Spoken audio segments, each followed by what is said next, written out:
बिस्मिल्लाहिर्रहमानिर्रहीम। स्टूडेंट्स, मैं हूं एहसन हबीब आबिद। आज का फाइनेंशियल अकाउंटिंग का हमारा टॉपिक है फाइनल अकाउंट, लेक्चर नंबर 2 है। इससे पहले लेक्चर नंबर 1 के अंदर हमने फाइनल अकाउंट में बेसिक्स को डिस्कस किया था कि कौन कौन से अकाउंट्स प्रिपेयर किए जाते हैं फाइनल अकाउंट में और फाइनल अकाउंट बनाने का बेसिक पर्पस क्या होता है।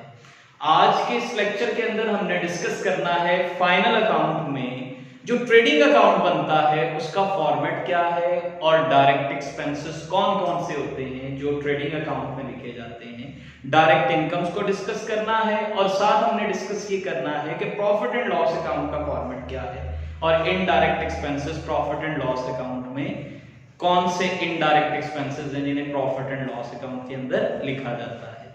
सो स्टूडेंट, स्टार्ट करते हैं हम फाइनल अकाउंट में। सबसे पहले ट्रेडिंग अकाउंट को हम डिस्कस करते हैं। ट्रेडिंग अकाउंट का फॉर्मेट इस तरह से होगा। सबसे पहले आप नेम लिखेंगे, उसके बाद आप हेडिंग में लिखेंगे ट्रेडिंग अकाउंट, देन आप लिखेंगे उसकी date for the year ended. आप किस डेट का ट्रेडिंग अकाउंट प्रिपेयर कर रहे हैं उस डेट को मेंशन करेंगे। इस तरह से आप लाइन ड्रॉ करेंगे।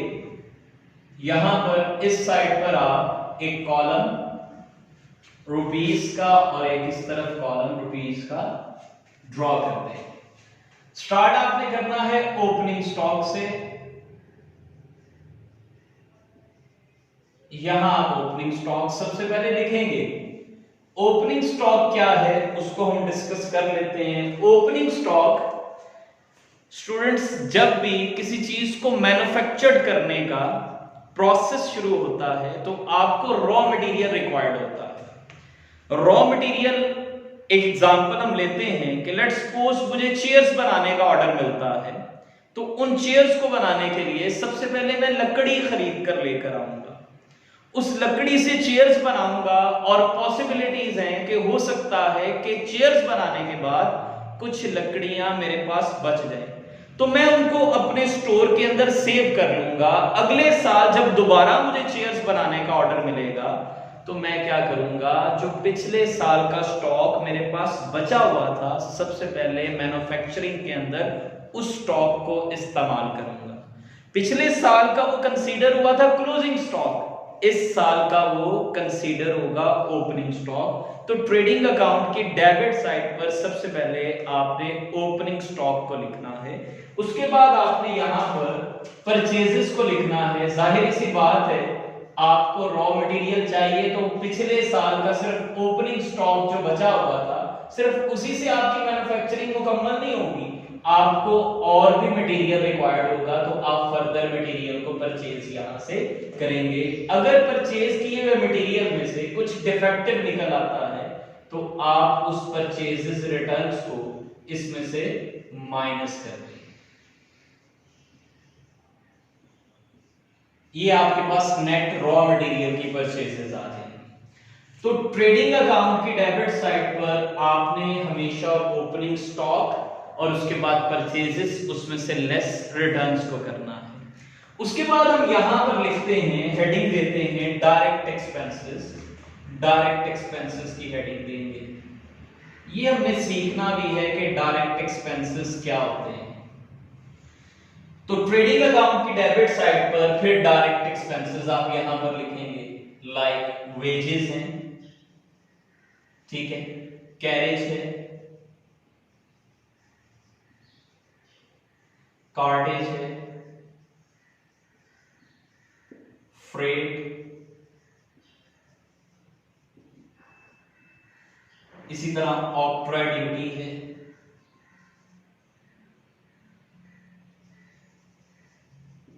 कस्टम ड्यूटी है,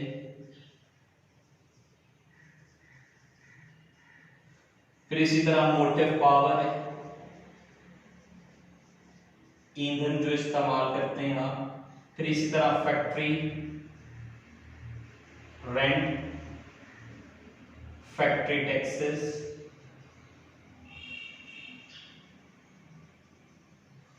इसी तरीके से डॉक चार्जेस भी आते हैं। बहुत से एक्सपेंसेस हैं जिनको हम डायरेक्ट एक्सपेंसेस कंसीडर करते हैं। ये सब आपको भी समझ आ जाएगा कि डायरेक्ट एक्सपेंसेस बेसिकली होते क्या है। तो ये एक लिस्ट मैंने यहाँ पर बता दी है कि डायरेक्ट एक्सपेंसेस कौन कौन से होते हैं। और भी बहुत से एक्सपेंसेस हैं डायरेक्ट एक्सपेंसेस। जैसे ही आप डायरेक्ट एक्सपेंसेस का कॉन्सेप्ट मेरे साथ डिस्कस करेंगे तो आपको ये सारी चीजें क्लियर होती जाएंगी। तो ये था ट्रेडिंग अकाउंट की डेबिट साइड किस तरह से प्रिपेयर की जाती है, कौन कौन से एक्सपेंसेस यहाँ पर लिखे जाते हैं। जबकि ट्रेडिंग अकाउंट की क्रेडिट साइड पर स्टूडेंट्स आपने सेल्स को लिखना होता है। सेल्स आपकी डायरेक्ट इनकम है। इन केस अगर कुछ कस्टमर्स आपकी सेल की चीजों को डिफेक्टिव होने की वजह से रिटर्न कर देते हैं तो आप अपनी सेल्स में से सेल्स रिटर्न्स को माइनस करके इस साइड पर लिख देते हैं, सेल्स लेस सेल्स रिटर्न्स, तो आपकी नेट सेल्स आ जाती है। फिर जिस तरह हमने इस साइड पर ओपनिंग स्टॉक लिखा था, पिछले साल का जो स्टॉक बच गया था वो इस साल इस्तेमाल किया, तो ये एक्सपेंस साइड पर हमने लिख दिया। तो इसी तरह ऐसा भी तो पॉसिबल हो सकता है कि जो इस साल मटेरियल परचेज किया है उसमें से भी कुछ मटेरियल बच जाए, तो जो मटेरियल बच जाएगा वो भी ट्रेडिंग अकाउंट की क्रेडिट साइड पर डायरेक्ट इनकम वाली साइड पर क्लोजिंग स्टॉक को यहां पर लिख दिया जाएगा। इस तरीके से आपके ट्रेडिंग अकाउंट में तमाम चीजें जो डेबिट और क्रेडिट की हैं वो कंप्लीट हो जाएंगी। तो आप इसका बैलेंस आउट करेंगे, बैलेंस इसका निकालेंगे। फर्स्ट लेक्चर में मैंने आपको बताया था the purpose of trading account is to find out the gross profit और gross loss of the business. Business में ग्रॉस प्रॉफिट आया या ग्रॉस लॉस आया, उसको फाइंड आउट करने के लिए ट्रेडिंग अकाउंट बनाया जाता है। तो आप क्या करेंगे, जैसे इस अकाउंट का बैलेंस निकालेंगे, देखना आपने ये है कि अगर तो क्रेडिट साइड, ट्रेडिंग अकाउंट की क्रेडिट साइड ज्यादा है किससे, ट्रेडिंग अकाउंट की डेबिट साइड से, अगर ये कम है और ये ज्यादा है तो आपके पास इसका डिफरेंस निकलने वाला है gross profit. Gross profit carried down, ये आपका ग्रॉस प्रॉफिट आ जाएगा।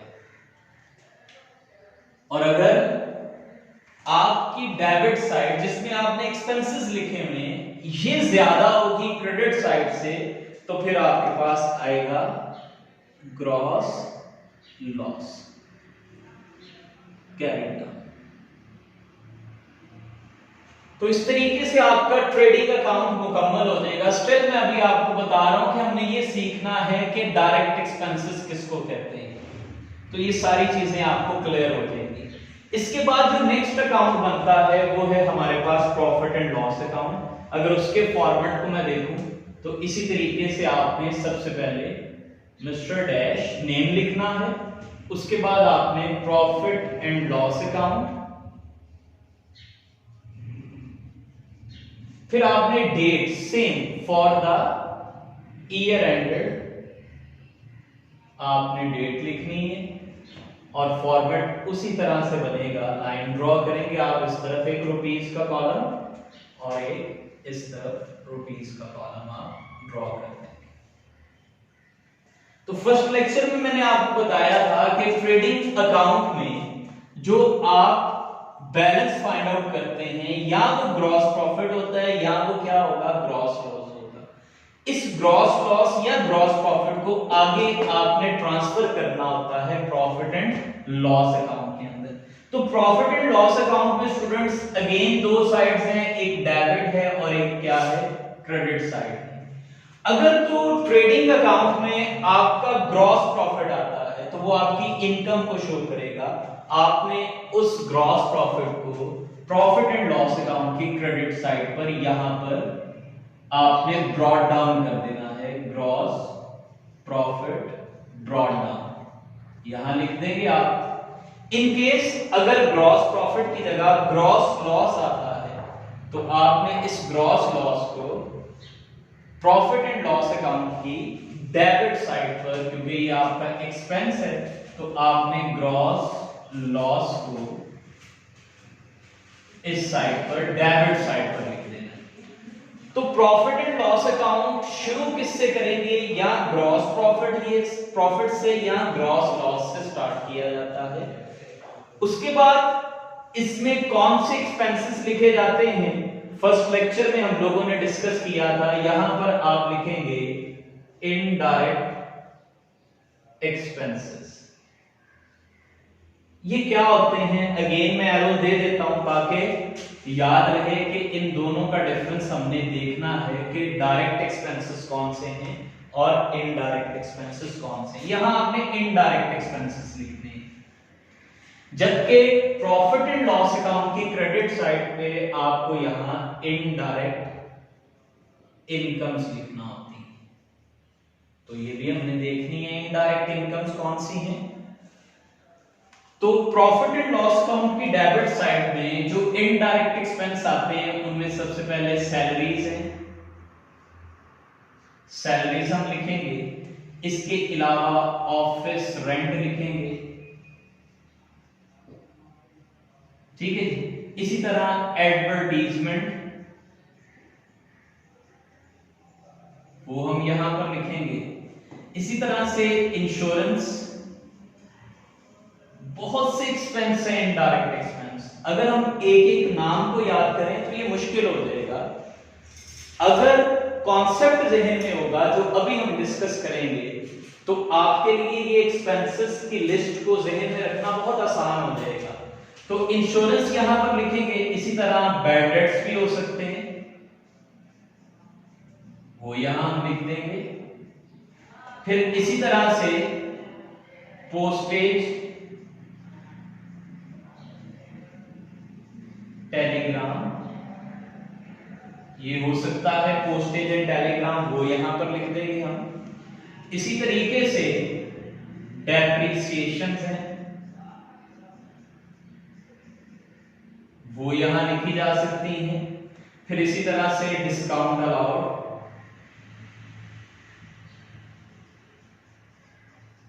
वो यहां लिखा जा सकता है।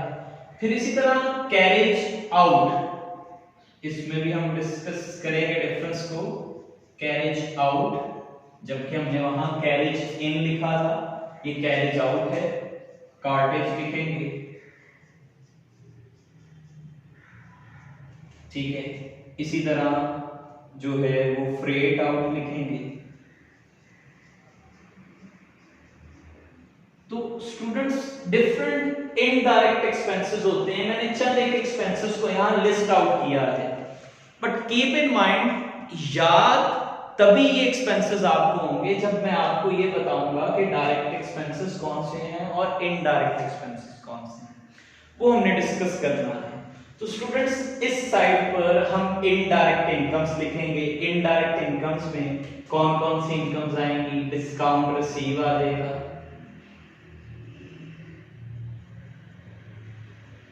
ठीक है।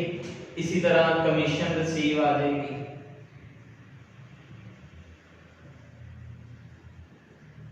रेंट रिसीव आ जाएगा और इंटरेस्ट रिसीव।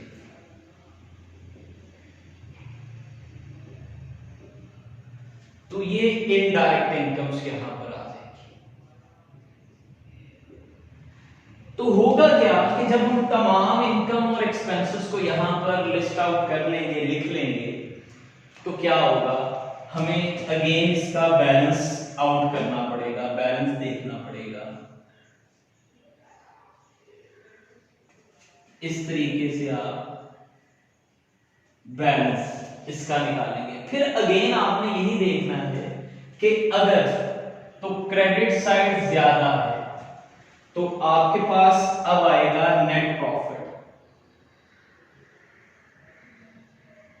आप उस नेट प्रॉफिट को ट्रांसफर करते हैं टू बैलेंस शीट, यहां नेट प्रॉफिट आ जाएगा।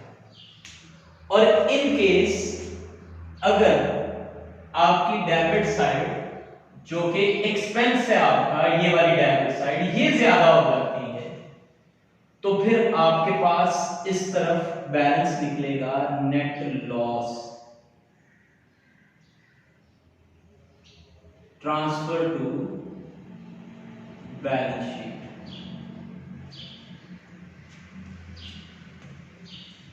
तो स्टूडेंट्स इस तरह से जो मैंने आपसे कहा था कि प्रॉफिट एंड लॉस अकाउंट का the purpose of profit and loss account is to find out net profit और net loss of the business.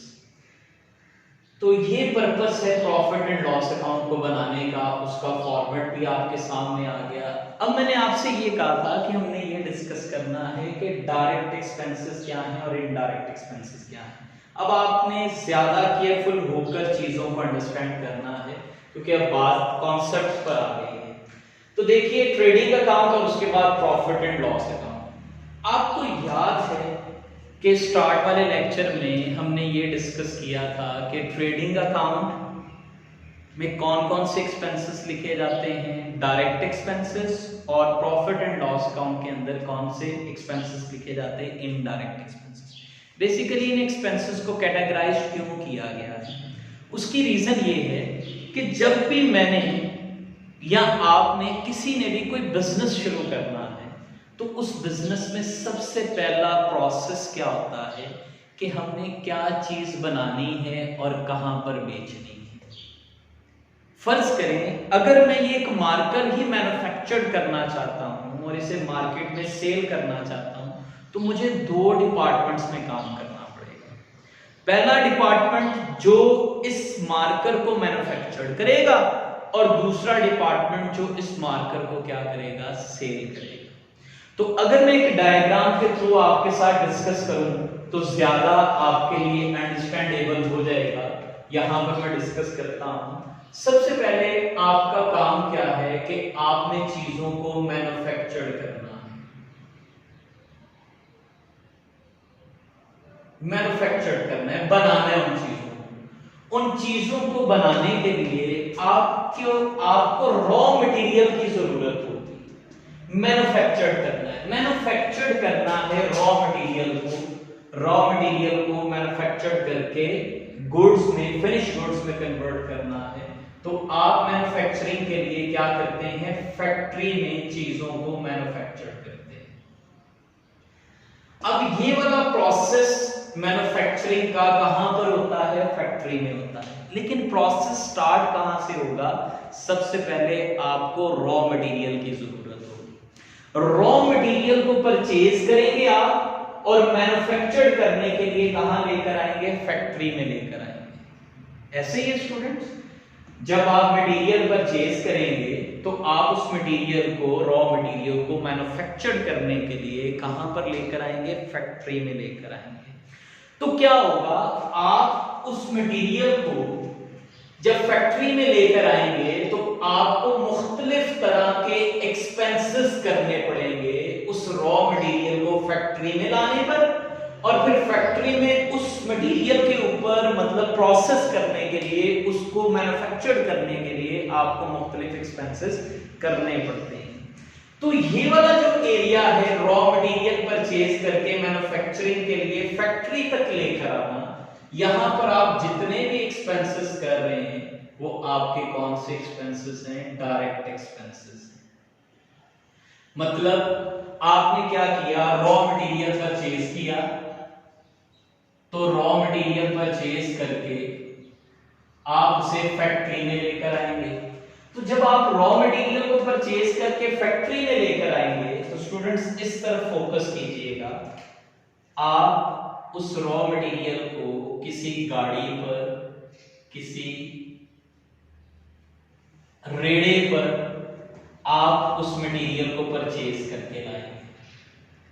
तो आप उस मटेरियल पर क्या अदा करेंगे, कैरेज इन अदा करेंगे, जो ये शो कर रहा है कि आपने मटेरियल परचेज किया और परचेज करके कहां लेकर आए, फैक्ट्री में। फैक्ट्री में जितने भी एक्सपेंसेस आप फैक्ट्री की हदूद तक करते हैं वो सारे के सारे क्या होंगे, डायरेक्ट एक्सपेंसेस होंगे। तो आपने इस रॉ मटेरियल को फैक्ट्री तक लाने के लिए जो किराया अदा किया है वो 3 तरह का किराया है, मैंने यहां लिख दिया, कैरेज इन, कार्डेज इन और फ्रेट इन।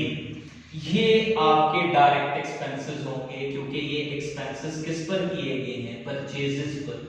और परचेजेस जो होती हैं रॉ मटेरियल की, वो कहां पर यूटिलाइज होती हैं, फैक्ट्री के अंदर। तो सो ये आपका डायरेक्ट एक्सपेंस हुआ। सिर्फ यही नहीं होता, इसके अलावा भी आपने ऑक्ट्राय ड्यूटी पे करनी होती है।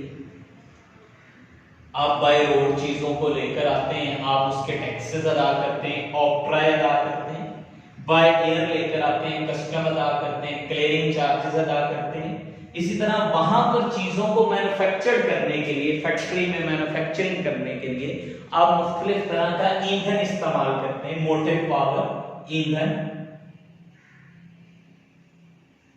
तो ये भी आपका डायरेक्ट एक्सपेंस है, क्योंकि फैक्ट्री में हुआ। फैक्ट्री का रेंट आपने दिया, वो भी डायरेक्ट एक्सपेंस है। फैक्ट्री के टैक्सेस अदा किए, वो भी डायरेक्ट एक्सपेंस है। डॉक, बंदरगाह को कहते हैं जब आप बाय शिप मटेरियल लेकर आते हैं, रॉ मटेरियल, तो आप उसे जिस बंदरगाह पर उतारते हैं वहां उसके चार्जेस आप देते हैं, तो वो भी आपका क्या हुआ, direct expense. Students, in short आपको बताऊं कि रॉ मटेरियल से लेकर फैक्ट्री की बाउंड्रीज तक जितने भी एक्सपेंडिचर्स किए जाते हैं वो सारे के सारे क्या होते हैं, डायरेक्ट एक्सपेंसेस होते हैं। इसमें मुख्तलिफ चीजें हैं, मुख्तलिफ एक्सपेंसेस हैं जिसको हम यहां पर लिस्ट आउट कर सकते हैं। जब हम फैक्ट्री से निकलते हैं तो अगला स्टेप स्टूडेंट्स हमारा होता है शोरूम का। ये नेक्स्ट स्टेप है। अब चीजें मैन्युफैक्चर्ड होने के बाद फैक्ट्री से कहां पर चली जाएंगी, शोरूम में चली जाएंगी। शोरूम का जो पर्पस है वो चीजों को सेल करना है। तो मैंने स्टार्ट में बताया कि कोई भी बिजनेस है वो स्टार्ट होता है मैन्युफैक्चरिंग से। चीजों को जिनको बेचना है उनको मैन्युफैक्चर्ड कैसे करना है, तो मैन्युफैक्चरिंग के लिए फैक्ट्री यूज होती है और फिर उन चीजों को, मैन्युफैक्चर्ड की चीजों को मार्केट में सेल करने के लिए शोरूम में आप उनको ले जाते हैं और शोरूम में जाकर उन चीजों को क्या करते हैं, सेल करते हैं। तो स्टूडेंट, शोरूम में जब आप फैक्ट्री में चीजें मैन्युफैक्चर करेंगे तो फैक्ट्री से उन चीजों को उठाकर कहां लेकर आएंगे, शोरूम में। जब आपने रॉ मटेरियल को परचेज किया था तो रॉ मटेरियल को परचेज करके फैक्ट्री में लाने तक आपने किराया दिया था या नहीं दिया था। देखें, आपने कैरेज इन, कार्टेज इन, फ्रेटिंग, ये एक्सपेंसेस आपने किए थे। ये रॉ मटेरियल को परचेज करके फैक्ट्री तक लाने के एक्सपेंस किए थे।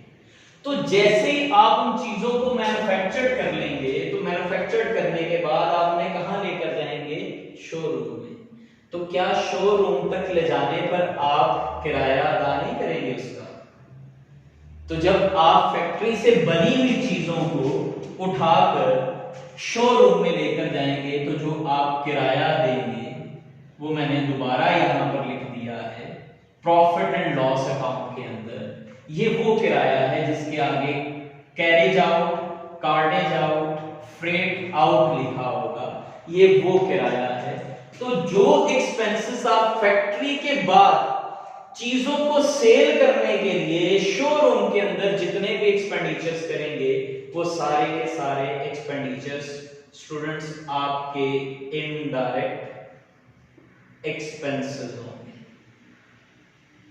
तो कॉन्सेप्ट आपको क्लियर हो गया कि जो एक्सपेंसेस आप रॉ मटेरियल से लेकर फैक्ट्री की बाउंड्रीज तक करते हैं वो सारे डायरेक्ट एक्सपेंस होते हैं जिनको यहां पर मैंने लिस्ट आउट किया। और जो एक्सपेंसेस आप फैक्ट्री के बाद शोरूम चीजों को सेल करने के लिए जो भी एक्सपेंडिचर्स आप करते हैं वो आपके इनडायरेक्ट एक्सपेंसेस होते हैं। तो इनडायरेक्ट एक्सपेंसेस, फैक्ट्री से चीजें बन गई, अब शोरूम में आनी है तो आपको इनडायरेक्ट एक्सपेंसेस उस पर करने पड़ेंगे, जिसमें आप अपने शोरूम के स्टाफ को सैलरीज देंगे, यहां पर लिखेंगे। शोरूम के ऑफिस का रेंट अदा करेंगे, वो यहां पर लिखेंगे। एडवर्टीजमेंट करेंगे चीजों को सेल करने के लिए, यहां पर लिखेंगे। इंश्योरेंस करवाएंगे, यहां पर लिखेंगे। अगर आपने चीजें क्रेडिट पर सेल की हैं और कुछ पैसे आपके रिकवर्ड नहीं हुए तो वो बैड डेट्स हो जाएंगे, वो भी आपका शोरूम का एक्सपेंस होगा, मतलब सेलिंग डिपार्टमेंट का एक्सपेंस होगा, उसको भी इनडायरेक्ट एक्सपेंस को यहां लिखेंगे। पोस्टेज एंड टेलीग्राम, आपने चीजों को सेल आउट करने के लिए पोस्टेज एंड टेलीग्राम का यूज किया, उस पर जो एक्सपेंस आए वो भी इनडायरेक्ट है क्योंकि चीजों को सेल करने पर आते हैं। इसी तरह जो डेप्रिसिएशंस आप चार्ज करते हैं वो भी आपका इनडायरेक्ट एक्सपेंस है, वो भी यहाँ पर आएगा। डिस्काउंट अलाउ किया आपने, वो भी आपका इनडायरेक्ट एक्सपेंस है। और carriage out, cartage out, freight out आपने लिखा तो ये भी आपका क्या होगा, इनडायरेक्ट एक्सपेंसेस होंगे। तो स्टूडेंट्स मुझे उम्मीद है कि आपको डिफरेंस पता चला होगा कि डायरेक्ट एक्सपेंसेस कौन से हैं। All those expenses which are incurred to produce, to manufacture the goods are called direct expenses, यानी जो एक्सपेंसेस रॉ मटेरियल से लेकर फैक्ट्री तक होते हैं वो डायरेक्ट एक्सपेंसेस होते हैं। And all those expenses which are incurred to sell the goods, sorry, sell करने के लिए जो एक्सपेंसेस होते हैं वो आपके इनडायरेक्ट एक्सपेंसेस हैं, जिनको मैंने यहां पर लिस्ट आउट किया है। तो इनडायरेक्ट इनकम्स भी मैंने आपको बताई, ये इनडायरेक्ट इनकम्स हैं। डायरेक्ट इनकम सिर्फ आपकी एक ही है, सेल्स। इसके अलावा कोई भी अदर इनकम आपकी आती है तो वो आपके लिए कौन सी इनकम होगी, इनडायरेक्ट इनकम होगी। तो स्टूडेंट्स उम्मीद है कि आपको ट्रेडिंग अकाउंट का format, profit and loss account का फॉर्मेट और डायरेक्ट एक्सपेंसेस कौन से हैं और इनडायरेक्ट एक्सपेंसेस कौन से हैं, इसमें काफी ज्यादा अंडरस्टैंडिंग हो गई होगी। तो मैंने फाइनल अकाउंट के टॉपिक को मतलब डिवाइड किया है तकरीबन 5 लेक्चर्स के अंदर। फर्स्ट 2 लेक्चर्स में हमने बेसिक्स को डिस्कस कर लिया है। अब फर्दर हम बैलेंस शीट और इसके बाद हम डिस्कस करेंगे कि किस तरह हम एक क्वेश्चन को सॉल्व कर सकते हैं। तो आप इसी तरह की न्यू वीडियोस को अगर आप लेक्चर्स को देखना चाहते हैं तो इंस्पायर कॉलेज के यूट्यूब चैनल को आप सब्सक्राइब कर लीजिए, इसके बेल आइकन को प्रेस कर ले ताकि आप तक नोटिफिकेशन पहुंचती रहे। अल्लाह हाफिज़।